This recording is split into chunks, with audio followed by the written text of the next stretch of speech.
you with it, drop it. Bila kita dah, tapi dengan syaratnya kena bagi dos yang betul dan jangka masa yang betul. InsyaAllah ini adalah satu-satunya rawatan yang berkesan dengan harga yang murah. Jadi ini kita boleh ambil ini untuk dia boleh dua-dua, untuk pertahanan, untuk mengelak daripada berlaku jangkitan, dan juga untuk jangkitan yang dah kena ni supaya tidak jadi lagi teruk. Maknanya kalau daripada kategori 1, 2 ni tak pergi pada yang ketiga. Kalau kita ambil pada masa yang ketiga, kategori ketiga dia tak pergi pada keempat dan kelima. Dan dia ni cukup tak. Dan cukup penting sekali adalah kita kena ambil vitamin C. Ya, vitamin C ni kena ada. Kerana apa? Kerana vitamin C ni dia memberi perlindungan yang cukup bagus. Kerana apa? Kerana inilah satu-satunya bahan yang boleh menembusi dinding sel pada virus itu sendiri. Kalau kita bagi bahan-bahan lain, dia tak boleh nak tembus pada dinding sel virus tu, sebabnya virus tu tak boleh nak mati. Ya? Jadi kalau kita, sebab apa? Sebab vitamin C ni bahan yang natural. Bila bahan yang natural, dia boleh pergi menembusi dinding sel tadi dan boleh memusnahkan virus itu sendiri. Jadi tetapi kita kena ambil dalam jumlah yang betul, supaya cukup untuk bagi pertahanan dalam badan. Ini kita panggil absorpsi. Mengapa? Dan untuk ini 60 mg ini adalah kalau kita tak ada jangkitan. Bila kita ada jangkitan, kita kena bagi sekurang-kurangnya 1000 mg sehari. Ya? Jadi itu cukup penting sekali. Dan di samping itu kita kena ada rawatan lain, iaitu vitamin D. Dan yang saya biasa guna ia terpanggil D3K2 ni, D3K2 ni yang dalam bentuk spray. Mengapa vitamin D ni penting? Kerana apa? Kerana vitamin D ni dia membantu metabolisme lebih daripada 85 jenis metabolisme dalam tubuh. Dan biasanya apabila seseorang itu kena jangkitan, dia menyebabkan vitamin D ni berkurangan pada tahap yang paling rendah. Jadi penting sekali pada masa ni kita kena ambil juga vitamin D ni yang terbaiknya untuk cepat dia serap adalah kita ambil dalam bentuk spray. Ya. Paling kurangnya kita kena 10,000 IU sehari. Okay. Dan juga habatus sauda, ini pun cukup penting. Kerana apa? Kerana kandungan daripada asid linolik dengan linolik, linolik ini cukup, dalam habatus sauda ni cukup penting untuk meningkatkan imun. Jadi ideanya adalah untuk meningkatkan imuniti seseorang itu. Jadi kita kena guna apa sahaja. Yang lainnya adalah madu lah. Madu ni memang saya memang tak tinggal lah. Kerana apa? Kerana ini adalah pada hadis Rasulullah Sallallahu Alaihi Wasallam sendiri. Ini boleh digunakan untuk semua jenis penyakit. Bukan sahaja rawatan COVID, tapi semua jenis. Ini adalah daripada hadis daripada yang diriwayatkan oleh Ibnu Abbas. Ibnu Abbas merayakan bahawa Rasulullah Sallallahu Alaihi Wasallam bersabda, penyembuhan terdapat dalam 3 perkara, iaitu seteguk madu, berbekam dan bersih panas, tetapi aku melarang umatku menggunakan bersih panas. Jadi tuan-tuan dan puan-puan, ini adalah sesuatu yang amat penting untuk kita faham. Untuk kita menggunakan madu yang asli. Kita kena ingat bahawa di luar sana 85% daripada madu yang ada dalam pasaran ni adalah madu yang tidak asli. Orang yang campur dengan gula lah, campur dengan lain. Itu sebabnya kita ambil dia tak menjadi ubat. Yang pentingnya kita ambil yang ada kualiti yang asli. Jadi ini memang saya guna boleh katakan untuk semua sekali lah. Dan selain pada itu adalah yang sekali dengan itu kita guna juga propolis. Kita juga propolis detail.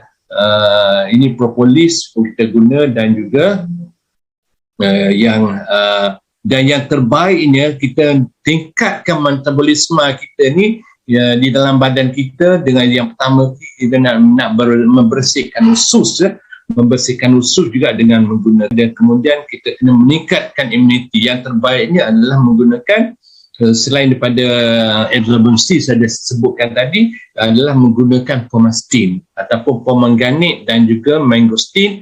Kenapa Pomaganate dan Mangostin? Kerana dia merupakan antioksidan yang paling tinggi dan paling baik sekali.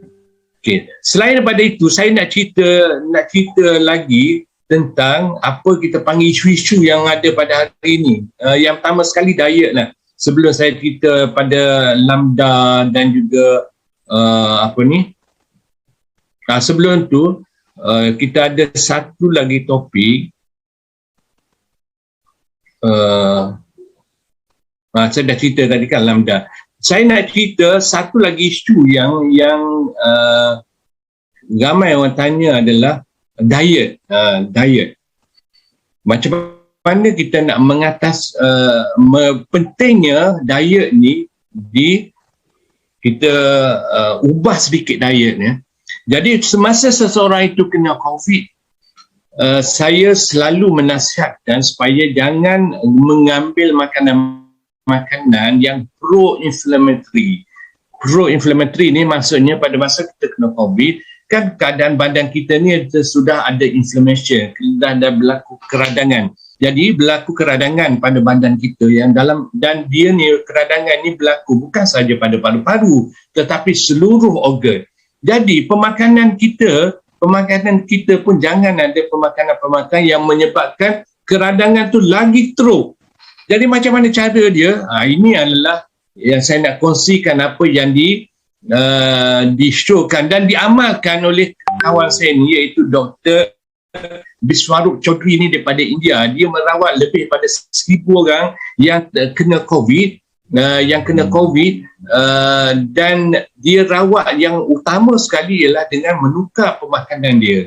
Nah ini dia yang dia punya, yang dia kongsikan, kena ambil citrus fruit. Nanti saya akan ceritalah yang lain-lain. Citrus fruit ni daripada jus buah-buahan citrus, iaitu seperti lemon, limau nipis, orange, semua tu dibuatkan jus. Dan yang terbaiknya ialah dengan menggunakan slow juicer. Jangan, dan bukan kompres macam tu saja, tapi slow juicer. Maksudnya kita dapat jus yang betul daripada buah-buahan tadi. Dan amount yang perlu diambil tu kena banyak lah. Contohnya kalau untuk hari pertama, untuk breakfast tu kena ada 6 gelas tau, 6 gelas. Tetapi kalau berat badan dia tu lebih lagi, kena tambah lagi. Cara nak kiranya macam mana? Kan nak kiranya adalah berat badan dia tu berat badan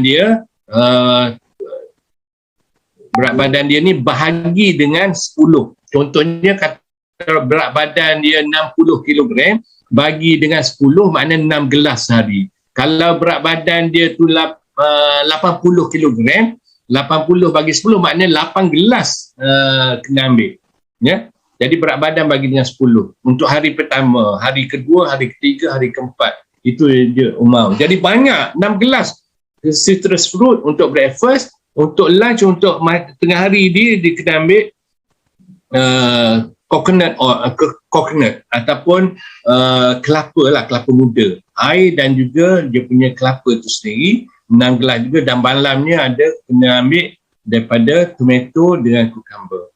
Jadi, dan sebenarnya saya cuba nak amalkan dan nak bagi kepada kawan-kawan, memang bukan senang ya nak dapat 6 gelas 6 gelas citrus fruit tu, maknanya kena belilah dalam jumlah. Tetapi nak dapat air kelapa 6 gelas sehari ni bukan senang.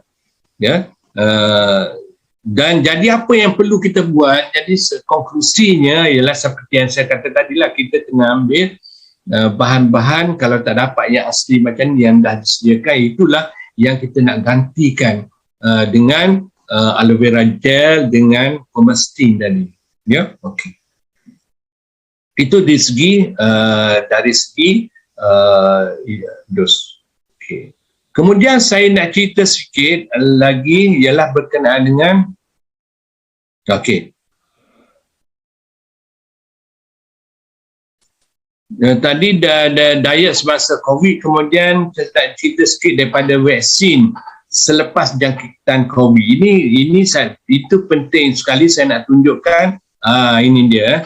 Ini kan graf ni saya dah tunjuk. Maksudnya apa? Maksud apabila seseorang itu dah kena COVID, apa yang berlaku ialah badan dia ni telah mengeluarkan antibody. Antibody ni dia tahan lama antibody ni, dan bila antibody ni dah ada dalam badan begitu lama, jadi ini akan menghalang daripada jangkitan seterusnya.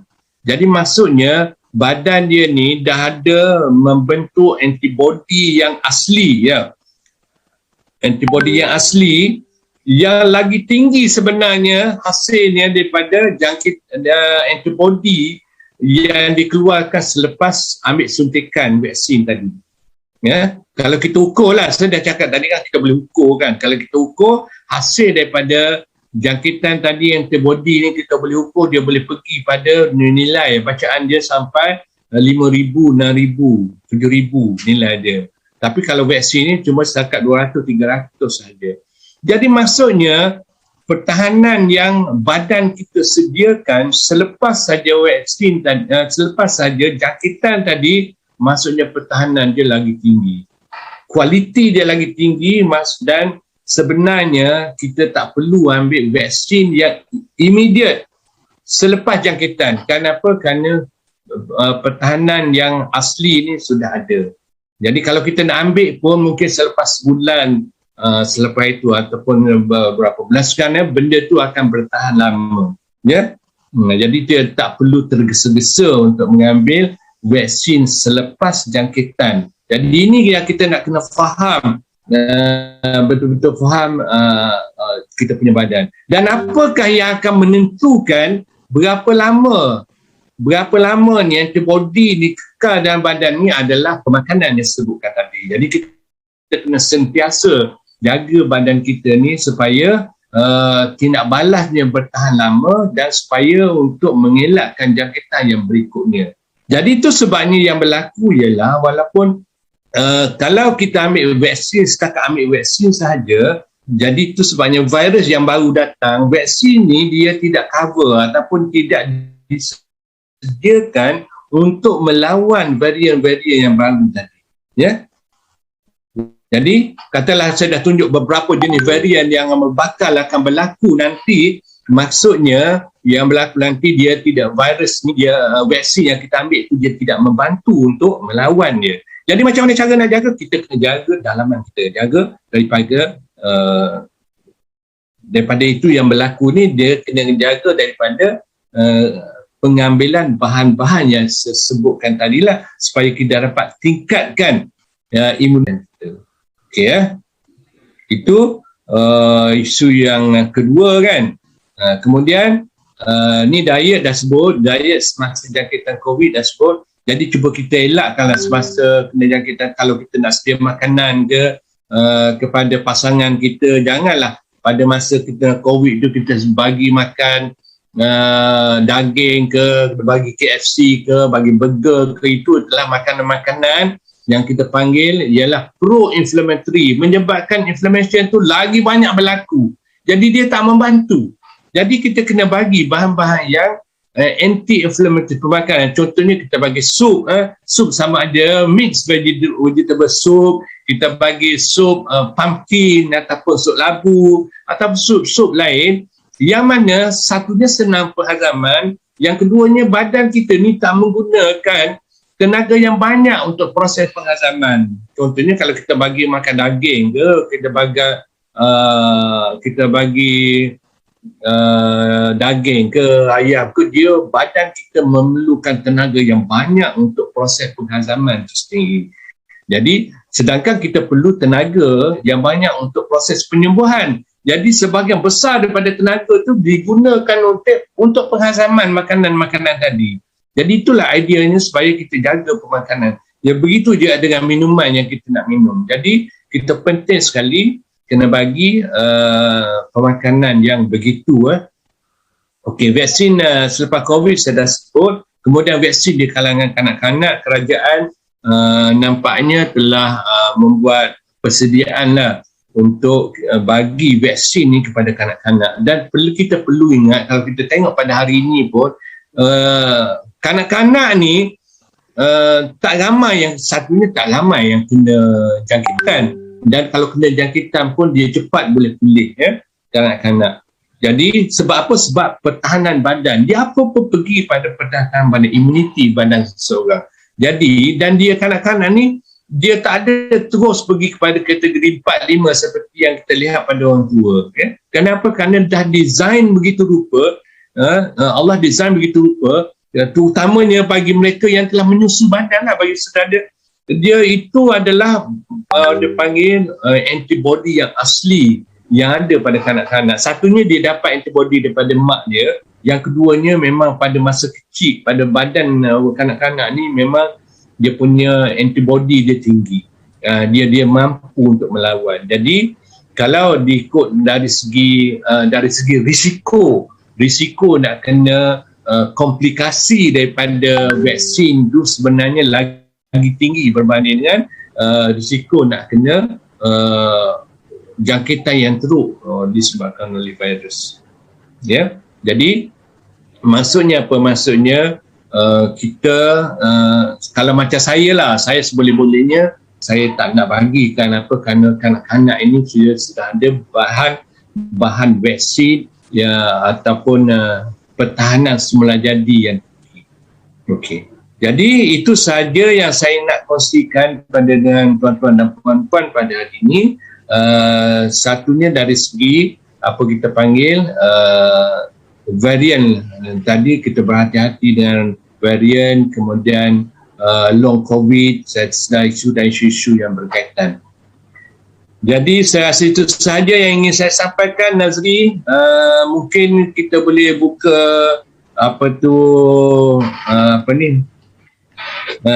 masa, kita rasa ada masa sedikit lah untuk kita buka, nak respon pada ada orang lain nak tanya ke macam mana, Nazri? Okey, terima kasih Profesor Aziz. InsyaAllah kita buka untuk 3 soalan lah pada Prof untuk yang bertanya tadi. Yang pertama tadi ada yang kita punya partisipan tanya tentang Pfizer, Prof. Apa beza Pfizer, Sinovac dengan vaksin-vaksin yang lain? Okey, virus okey ni mRNA virus safe. Okey, dia kata tulis sini the mRNA in vaccine is safe. Can please explain the impact of mRNA towards our cell nucleus and the synthesis of spike protein by our own body? What should be taken to drastically reduce the vaccine effect on the body? Okey, kalau boleh saya kongsi di sini jenis-jenis vaksin kalau saya dapat, saya ada sini, saya nak tunjukkan apa beza. Okey, secara umumnya vaksin ni kita ada RNA vaksin, itu dia panggil daripada RNA. Kita ada lagi live attenuated vaksin, dan juga itulah yang biasa. Jadi apa yang berlaku ialah ada setengah orang apabila dibagi vaksin, tidak balas badan dia ni, dia panggil dia menimbulkan reaksi yang berlawanan daripada biasa. Kenapa? Kerana biasa ini berlaku, dia panggil overreaction daripada badan. Jadi itu sebabnya kita tengok disebabkan oleh spike vaksin yang banyak, dia boleh menyebabkan tindak balasnya, spike protein dia boleh menyebabkan berlakunya penyumbatan pada salur darah. Dan pada salur darah ni berlaku dia pada semua tempat dalam badan dia. Jadi kalau benda ni, sumbatan ni berlaku pada salur darah kat jantung, dia akan jadi masalah jantung. Kalau kat kepala boleh menyebabkan stroke dan seterusnya lah.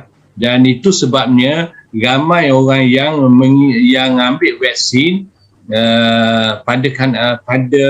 terutamanya pada kanak-kanak lah. kerana dia berlaku reaksi ini menyebabkan oleh berlaku sumbatan disebabkan oleh spike protein ini sumbatan pada salur darah menyebabkan kematian. Ini banyaklah yang sudah direkod daripada negara-negara. Bukan maksud saya supaya kita jangan ambil vaksin, tetapi maksudnya kita kena berhati-hati dan kita kena sentiasa tingkatkan imuniti dalaman kita. Okey, ini daripada Assalamualaikum bro, saya nak bertanya, sebelum kena COVID tak ada kencing manis, tapi setelah kena COVID ada kencing manis. Ini saya dah sebutkan tadi kan. Ini adalah kesan daripada ini kita panggil long COVID, kesan dia kepada pankreas menyebabkan inflammation pada pankreas. Bila inflammation pada pankreas, beta sel pankreas tu rosak, dia tak boleh nak mengeluarkan insulin. Insulin yang natural dan akhirnya kena diabetes. Okey, lagi apa dia lagi? Ini ivermectin boleh ke diambil? Ini daripada Farisa Ismail, virus boleh diambil. Jadi ivermectin ni boleh diambil sebelum ambil virus, sebelum ambil vaksin, selepas ambil vaksin. Yang terbaiknya adalah dia digunakan untuk prevention, untuk mencegah daripada berlaku. Jadi pengambilan dia berbeza daripada sebelum kena jangkitan. Kalau untuk pencegahan ambil 1 biji setiap minggu sahaja selama 6 minggu. Tetapi apabila dah positif, bila dah kena, dia kena ambil, kalau dia positif dengan simptom, ada simptom, dia kena ambil 2 biji setiap hari selama 6 hari. Dan selepas 6 hari itu dia perlu ambilnya setiap minggu. Tetapi kalau dia ni positif dan dengan simptom yang teruk, dia kena ambil 2 biji. Barulah dia 2 biji setiap hari selama 6 hari. Jadi barulah dia boleh. Dan biasa pengalaman saya, bila kita bagi macam tu, hari yang ketiga ni, dia dah hilang dah tanda dia punya symptoms tu. Dah hilang symptoms. Kerana apa? Kerana dia menghalang replication. Virus ni tadi daripada replicate, daripada membiak. Dia halang daripada membiak. Jadi makna pada hari ketiga tu dah hilang dah tanda-tanda dia. Okey, lagi apa lagi kata? Ni daripada Rachel Lim. Bagi seorang yang test positif COVID, bilakah virus dia tidak akan menjangkiti? Dia tak akan menjangkiti selepas hari ke-11. Hari ke-11 tu dia tak berjangkit dah. Bahkan sebenarnya kalau tengok graf yang saya tunjukkan tadi lagi awal, pada hari ke-7 tu dia dah hilang dah. Tengok curve dia mula merebaknya 3 hari sebelum 2 hari 3 hari sebelum dia ada tanda-tanda itu dah mula merebak. Dan inilah biasa orang tak tahu. Dia dah mula merebak dan pada hari ke-7 tu dia tak replicate lagi dah. Pada hari ke-11 tu dia tak merebak. Dia maksudnya dia tidak berbahaya pada orang lain. Ya, dia tidak menjangkiti. Pada hari 11 tu dia dah tak ada dah. Cumanya kalau kita test dia masih lagi positif. Kenapa? Kerana kita test tu bukan kita test virus tu sendiri, tapi kita testnya adalah antigen daripada virus tu sendiri. Memang dia masih ada lagi. Walaupun benda virus dah tak ada pun, kesan daripada virus tu masih lagi ada dalam badan. Itu sebabnya walaupun dia tak berjangkit dah, tetapi test positif lagi. Janganlah depres. Ya, walaupun positif tetapi tidak bermaknanya dia ni boleh berjangkit pada orang lain. Dia tak ada dah. Dia orang panggil dah, boleh kata dah selamat lah daripada menjangkiti orang lain. Jadi itulah selamat. Tak perlu lagi dia duduk dalam ward sampai 14 hari. Ya. Mungkin dalam hari ke-11 tu dia sekarang ni dia lagi awal lagi sebenarnya. Dan sebenarnya kalau saya lah, kalau ikut saya lebih suka orang positif ni duduk di rumah dan ambil rawatan di rumah. Kenapa? Kerana dia lebih terjaga lagi, dari segi yang pertama sekali pemakanan dia terjaga. Ya, sebab apa? Sebab kalau pergi ke pusat-pusat kuarantin dan sebagainya macam-macam. Orang tak bagi, ini tak boleh ambil, ini tak boleh ambil. Jadi macam mana badan dia nak cepat pulih, kan? Sedangkan dia perlu benda-benda macam tu, antioksidan yang banyak, kan, zat dia yang banyak dalam bentuk minuman, kan? Jadi kalau pergi pusat kuarantin, ini tak boleh, ini tak boleh, ini tak boleh. Jadi macam mana badan dia nak membina imuniti? Kan? Jadi nasib baiklah boleh survive tu, alhamdulillah nasib baik. Dan jadi orang, biasanya orang jadi lagi teruk, bukan disebabkan oleh virus tu sendiri, tetapi disebabkan oleh support system dalam badan dia tu dah tak ada dah. Dah lah dia ni letih, lemah kan badan. Tak ada siapa nak kisah dia ni, ni nak minum ni, kena minum ni air ni kan. Nak minum air kelapa ke, nak bagi jus citrus jus ke, tak ada siapa. Nak bagi pemastin ke, tak bagi pula. Nak masuk pusat kuarantin itu pun tak bagi. Jadi macam mana you nak bagi badan tu kuat? Jadi ini satu kekurangan lah pada saya. Jadi saya rasa itu sebabnya saya kalau pesakit saya suruh duduk di rumah dan kita bagi rawatan terbaik. Dan ini adalah kebaikan daripada Allah SWT. Kalau seluruh keluarga kena positif COVID kan, biasanya adalah seorang yang kena tau. Ini dah Allah dah tentukan macam tu tau. Supaya apa? Supaya yang seorang ni boleh jaga dia tau. Cuba tengoklah ramai yang kena kan dalam satu keluarga, tapi ada seorang yang negatif. Dia terdedah pada kuman yang sama, terdedah pada environment yang sama, tapi dia tak kena. Pasal apa? Ini adalah yang Allah pilih. Kau ni, kau kena jaga. Tetapi apa yang berlaku, kita bawa semua sekali pergi pusat kuarantin, tak ada siapa nak jaga. Sehingga sampai dia mati pun tak ada siapa nak tengok. Tak ada siapa nak bagi bantuan. Itu amat sedih sekali. Dan itu sebabnya kalau saya tahu kawan-kawan yang kena apa semua, yang pertama sekali you duduk rumah, kita bagi rawatan juga. Dan kita kawan-kawan akan bantu. Hantar makanan. Dan makanan pun jangan kasih dia order. Jangan kita tolong order pula dengan Grab. Sebab makanan-makanan yang kita order melalui Grab, itulah yang panggil makanan yang lagi cepat ataupun lagi lambat dia boleh pulih. Dia tak boleh nak pulih dengan makanan-makanan macam tu. Kita kena bagi banyak sup, kena bagi banyak salad, kena bagi banyak makanan segar, buah-buahan segar dan sebagainya. Dan inilah masanya kita nak bagi orang panggil nak bank dia ni dengan semua jenis vitamin, semua jenis pemakanan yang bagus untuk membantu untuk meningkatkan imuniti kita. Jadi seboleh-boleh duduk di rumah, rawat di rumah, dan alhamdulillah lah sekarang ni saya bagi macam tu. Alhamdulillah mereka ni kalau ada pada kategori 2, kategori 3, dia tak pergi pada kategori 4, tak pergi pada kategori 5. Yang menjadi masalahnya lah pada masa dia kena pada kategori 3 ke 2 ke 3 ni, kita buat tak tahu je. Sebab apa? Sebab kita pemikiran kita ni terlalu panggil prejudis tau. Terlalu prejudis dengan natural medicine. Terlalu prejudis.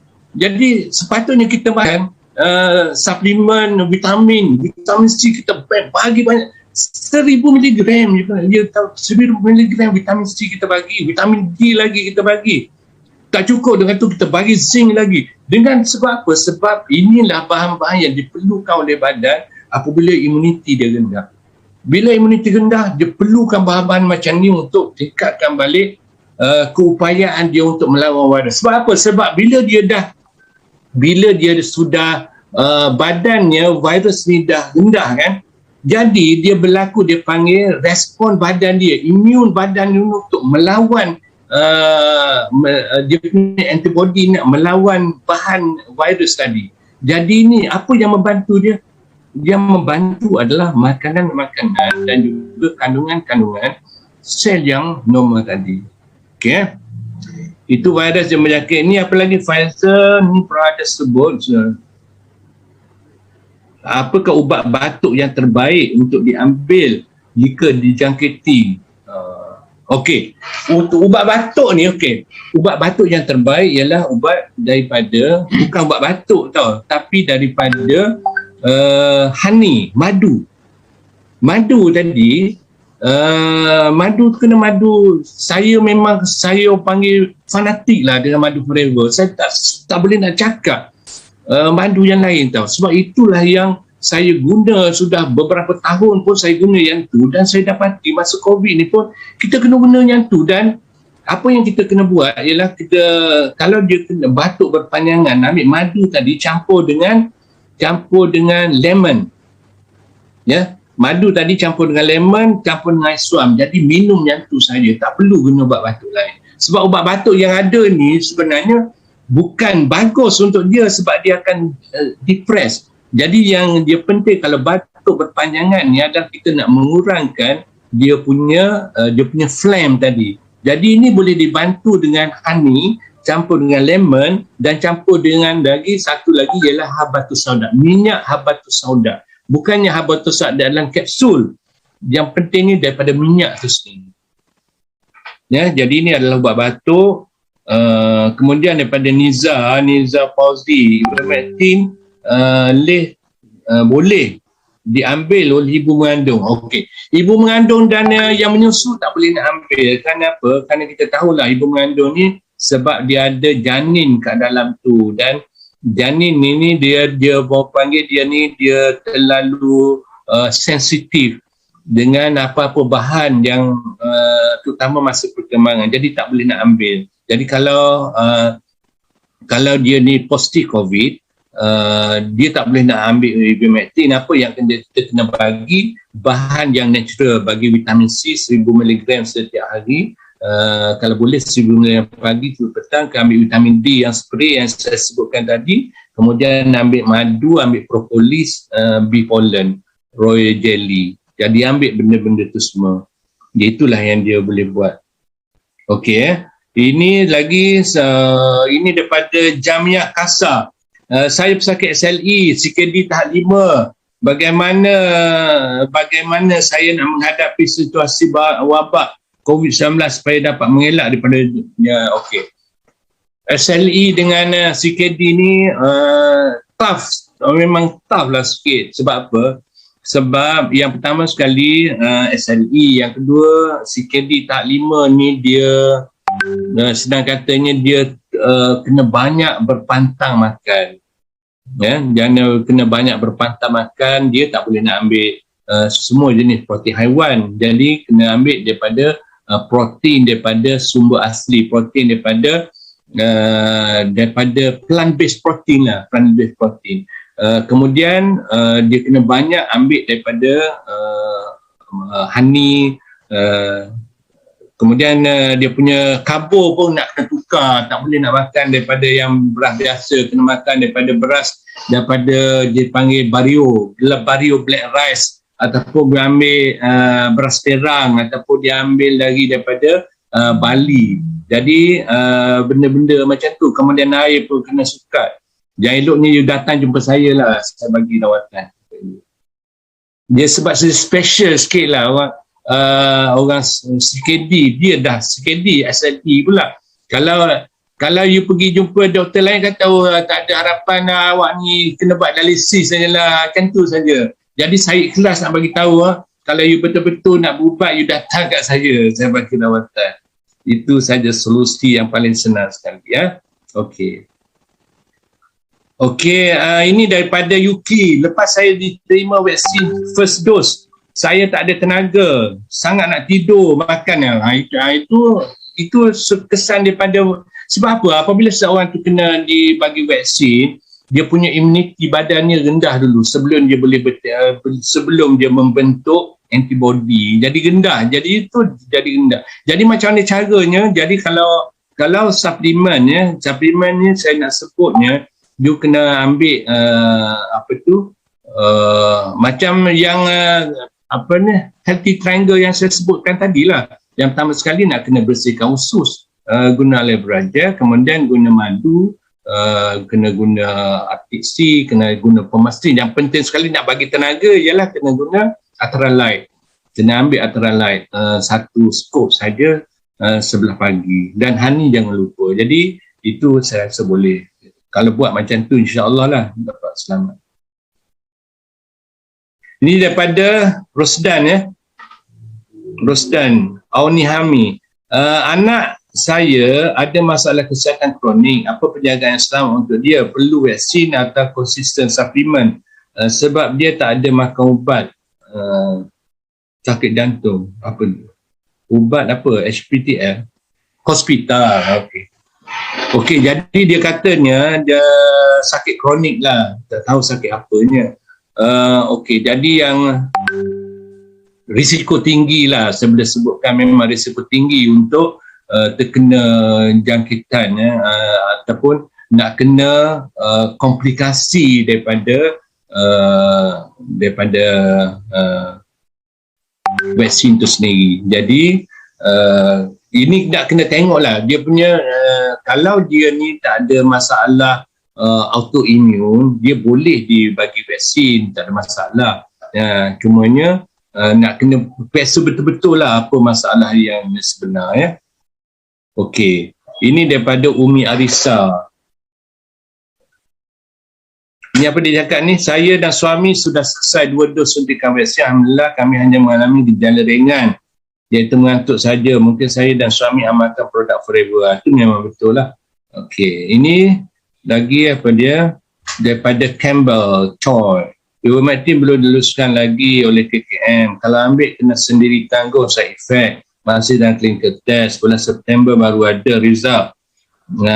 Atau ada kesan positif untuk merawat COVID. Jadi sebenarnya ini sesuatu yang isu yang kontroversial lah. Tetapi atas dasar nak membantu, nak mengubat. Sebenarnya bukan masalah ivermectin ni tak ada bukti. Kita sahaja buktinya dah berlambak seluruh dunia sebenarnya. Cumanya kerajaan kita saja yang tak nak terima bukti yang dah ada, itu je masalahnya. Bukan dia kata nak kena buat akreditasi, dah berlambak sebenarnya. Saya bagi lecture sebenarnya pada saya tu sebabnya saya tahu yang kita dah buat kajian seluruh dunia macam tu. Cumanya jelah kalau saya cakap mungkin banyak benda-benda akan terdedah kan. Jadi saya tak naklah cerita, tetapi bukan isu itu sebenarnya. Itu apa panggil superficial. Benda yang kita tak tahu saja. Sebab itulah yang kita diberi tahu oleh kerajaan. Tapi apa yang diberi tahu oleh kerajaan itu tidak semestinya betul. Banyak benda-benda yang tersembunyi. Ya, jadi itulah saya boleh ceritanya. Okey, ada lagi yang nak tanya? Daripada Ina tanya, kalau lepas vaksin hari keempat tiba-tiba gout datang, bengkak suku, boleh ambil produk yang mana? Okey, sebenarnya vaksin ni dia sebenarnya dia tak ada kaitan sangatlah dengan vaksin tu sendiri walaupun berlaku selepas ambil vaksin. Tetapi untuk kalau dia memang dah ada gout dia jarang gout ni pada siku, tapi mungkin disebabkan oleh sakit sendi yang biasa lah. Jadi ini boleh ambil yang kalau betul-betul gout boleh ambil yang apa yang ada kepada kita ya. Kalau macam saya suka guna produk saya sendiri, iaitu kita guna virus yang bagus untuk gout dan bagus untuk sendi, yang bahan yang natural. Jadi biasanya saya guna itulah. Okey. Lagi okeylah, saya rasa itu sajalah beberapa perkara yang nak. Ini daripada Eka tanya, kenapa lepas vaksin dos 1 Pfizer badan saya mengalami keradangan keluaran. Jadi setengah-setengah orangnya tindak balas pada vaksin ni dia berbeza ya. Tindak balas vaksinnya ataupun tindak balas badan kita ni kepada bahan-bahan yang ada dalam vaksin. Sebenarnya dalam vaksin tu sendiri kita tahu dia ada 5 bahan tau. Bukan sahaja RNA sahaja dalam vaksin tu. Kita ada bahan yang melarutkan vaksin tu. Dia ada lagi bahan-bahan yang diperlukan supaya vaksin tu tahan lama tau. Dan juga bahan-bahan untuk transport vaksin tu sendiri dalam badan. Jadi dia ada 5 lagi bahan lain. Jadi kadang-kadangnya badan kita ni ada tindak balas dengan protein yang ada di dalam vaksin tu sendiri. Jadi kadang-kadang ada keradangan, ada ruam lah, ada sakit badan. Jadi itu adalah tindak balas yang berlaku. Jadi kalau berlaku tindak balas semacam tu, apa yang kita perlu buat ialah kita guna bahan bahan yang boleh mengurangkan keradangan ataupun anti keradangan lah. Mungkin kalau teruk sangat kita perlu ambil suntikan lah untuk mengurangkan keradangan itu yang berlaku. Okey, daripada Eri Brak ni. Assalamualaikum, saya bekas pesakit COVID, sekarang perlu buat check up darah di hati. Apa produk yang boleh diambil? Produk yang boleh diambilnya ialah ini seorang tu ada orang panggil masalah dipanggil long COVID. Long COVID ni dia boleh pergi pada semua organ. Salah satunya adalah hati, ya, hati. Jadi yang terbaiknya ialah kena ambil Pomastin lah, Pomastin. Pomastin ni cukup bagus.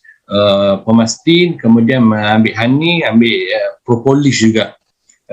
Supaya dia dapat menghilangkan masalah tersebut. Ini daripada hari kelima dah okey, ada dari rasa tu dah ada seorang kan ambil lama kan. Ini daripada Amiza, kanak-kanak boleh ambil ivermectin ke tidak? Kalau kanak-kanak ini kalau dah berumur 5 tahun ke atas boleh ambil. 5 tahun ke atas. Kalau kurang pada 5 tahun tak boleh. Saya settle second dose Sabtu lepas, masuk hari ketiga, alhamdulillah tak ada gejala berat. Saya amalkan setiap hari makan mandi. Jadi saya rasa itu sajalah, yang lain-lain tu dah tak ada.